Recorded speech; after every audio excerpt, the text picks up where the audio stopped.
Hello दोस्तों, the reason podcast में आपका स्वागत है। तो आइए आज फिर से सुनते हैं कुछ डरावनी कहानियाँ। मेरा नाम रोहन है और मैं उत्तराखंड के एक छोटे से शहर नैनीताल का रहने वाला हूँ। मैं आपको कुछ असली किस्से सुनाना चाहता हूँ। यह पहली कहानी आज से करीब 7 साल पहले की है। जब मैं 16 साल का था, उस दिन हम कुछ दोस्त मिलकर पिथौरागढ़ की तरफ ट्रैकिंग के लिए निकले थे। उन दिनों पहाड़ों में कोई होटल या गेस्ट हाउस मिलना मुश्किल होता था, तो हमें कभी कभी पुरानी फॉरेस्ट चौकियां या गांव वालों के खाली पड़े घरों में रुकना पड़ता था। वो बारिश का मौसम था और कहते हैं कि ऐसे समय पहाड़ों पर अजीब सी ताकतें जाग जाती हैं। हम शाम करीब 7 बजे एक सुनसान सी फॉरेस्ट चौकी पहुंचे जो बिल्कुल खाली पड़ी थी। मौसम खराब होने की वजह से हमें वहीं रुकना पड़ा। रात करीब 1 बजे मुझे एक बंद कमरे से खरोंचने की आवाजें आने लगी। हमारे कमरे में रखा एक भारी सा संदूक अपने आप खिसकने लगा। मेरे एक दोस्त जिसका नाम मनीष था, उसको लगा जैसे किसी बर्फीले हाथ ने उसे छुआ हो। हम सब बहुत डर गए और जोर जोर से हनुमान चालीसा पढ़ने लगे।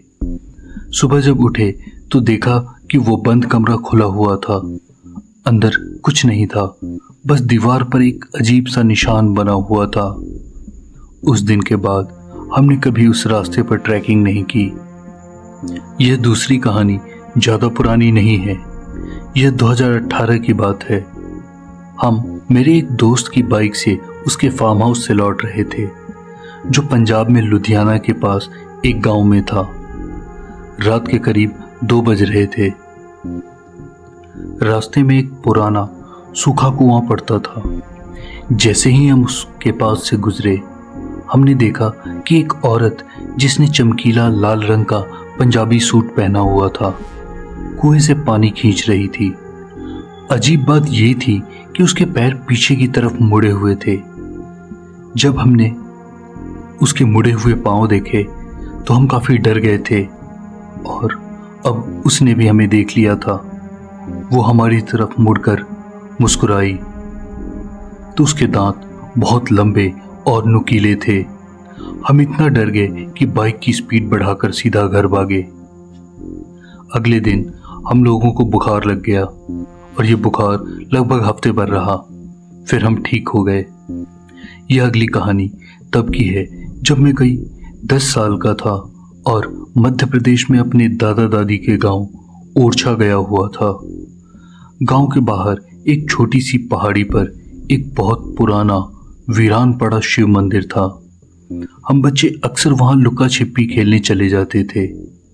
एक दिन मैंने मंदिर के अंदर छोटे से गर्भगृह में जाकर छिप गया। अंदर बहुत अंधेरा और शांति थी।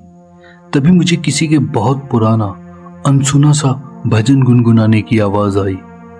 मैंने डरते डरते बाहर झांका तो देखा कि एक बूढ़ा साधु, जिसके बाल जटाओं की तरह थे और आंखें अजीब सी चमक रही थी, मूर्ति के सामने गेंदे के फूल चढ़ा रहा था, जबकि वहां आसपास कोई फूल थे ही नहीं। जैसे ही उसने मेरी तरफ देखा, मैं चीख मारकर वहां से भाग गया। बाद में गांव वालों से पूछा तो उन्होंने कहा कि वो मंदिर सालों से बंद है और वहां कोई नहीं जाता। अगली कहानी। मेरा नाम प्रिया है और मैं केरल के कोच्चि शहर में रहती हूँ। यह बात मेरी एक कजिन की है जिसका नाम लक्ष्मी है। लक्ष्मी कन्नूर के पास के एक गांव में अपने होल फैमिली के साथ रहती है।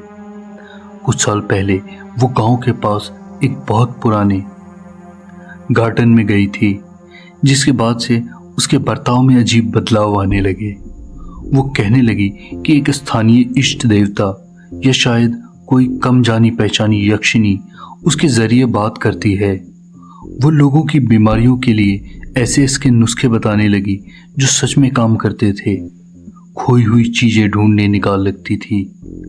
लेकिन वो देवता उससे रात बेरात अजीब तरह के भोग मांगती थी, जैसे जंगल में गहरे अंदर मिलने वाले खास जंगली फल, वो भी आधी रात को। घर वाले डरते भी थे और कहीं न कहीं उस पर निर्भर भी हो गए थे। अगर उसकी आज्ञा का पालन नहीं होता तो लक्ष्मी बहुत गुस्सा हो जाती थी और कभी कभी हिंसक भी। वो दिन ब दिन कमजोर होती जा रही थी।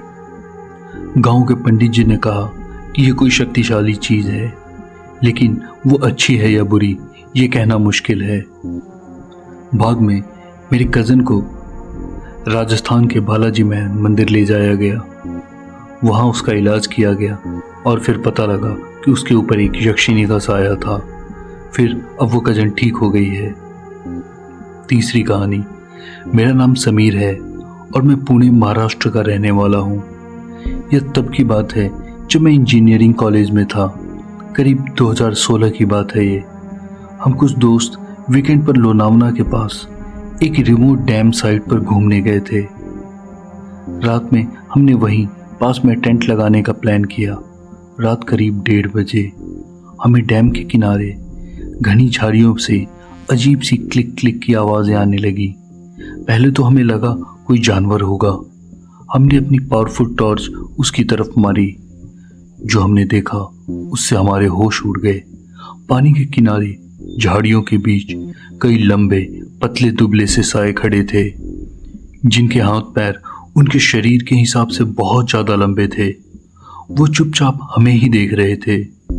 उनकी आंखें टॉर्च की रोशनी में बिल्ली की आंखों की तरह चमक रही थी, लेकिन वो बहुत बड़ी और दूर दूर तक गहरी लग रही थी। वो बिल्कुल नहीं हिले, बस हमें घूरते रहे। हम इतने डर गए कि फौरन अपना सामान पैक किया और अपनी जीप में बैठकर वहां से निकल लिए। उस रात के बाद मेरे एक दोस्त विकास को कई हफ्तों तक उनके सपने में आते रहे, जैसे वो उसे वापस बुला रहे हो। विकास को पैनिक अटैक्स भी आने लगे, लेकिन उसे पास के ही मंदिर में ले जाकर दिखाया गया और पंडित जी ने गंगा जल पढ़ के और कुछ मंत्र मारा। उसके बाद से विकास काफी अच्छा है। चौथी कहानी।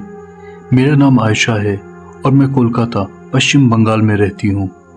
यह बात तब की है जब मैं स्कूल में थी, शायद 9th क्लास में होंगी मैं।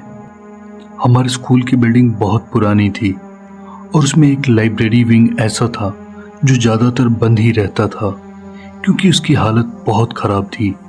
कहते थे कि वो 100 साल से भी ज़्यादा पुराना है। एक बार स्कूल फेस्ट के दौरान हम कुछ दोस्तों ने हिम्मत करके उस बंद लाइब्रेरी विंग में जाने का फैसला किया। मैं और मेरी एक फ्रेंड स्नेहा, हम दोनों अंदर गए। अंदर धूल और अंधेरे के सिवा कुछ नहीं था। तभी हमें एक कोने से किताबों के पन्ने पलटने की आवाज आई, जबकि वहां कोई नहीं था। स्नेहा को अचानक लगा जैसे किसी ने उसके बाल खींचे हों। फिर हमने देखा कि एक बुक शेल्फ पे एक साया सा लहराया, जैसे कोई आदमी धोती और गोल चश्मा पहने हो, बिल्कुल किसी पुराने लाइब्रेरियन की तरह। और फिर वो गायब हो गया।